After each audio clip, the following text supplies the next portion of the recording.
Start by securing your thread to the shank of the hook. Once it's secure, clip off the excess thread. Now wrap your thread to about the middle of the shank of the hook and then tie in a small copper wire. Tying in our copper wire on top of the shank, we're going to wrap back as evenly as possible to about 2/3 of the shank of the hook and then wrap back up forward. We're going to stop wrapping roughly half the length of the shank of the hook. It's important when you wrap this part of the fly that you want to keep it as sparse as possible. Now take your copper wire and evenly wrap it forward. Once you've wrapped to half the length of the shank, secure the copper wire in place and then trim off the excess. The copper wire will give the brown drake a nice rip. Secure it down with a few more wraps. Next, we're going to add the wood duck flank. Now about 3/4 of the flank has been pulled back to the stem of the feather.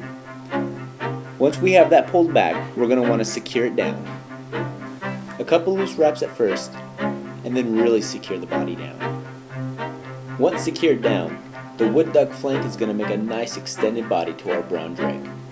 Once it's all secure, snip off the excess, and take your thread and securely cover the entire flank again.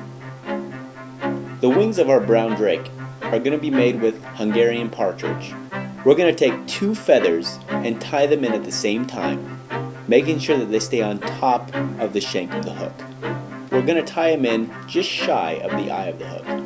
Once we have them secure, snip off the excess, and then re-secure the feathers in place. Now bring the thread in front of the wings.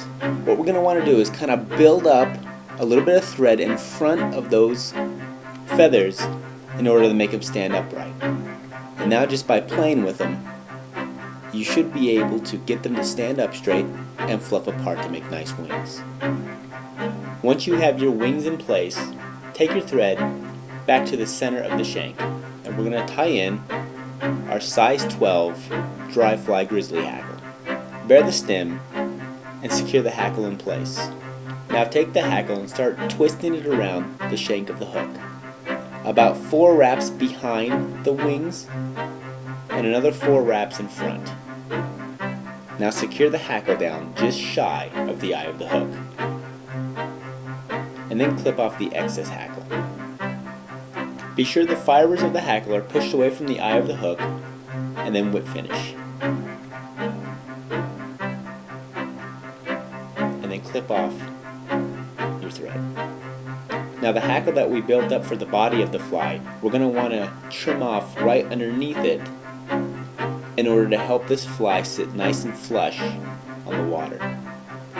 Now at the tail end of your mayfly, you're going to want to find the stem of the wood duck flank and then carefully clip off just the stem, leaving a few fibers for the tail.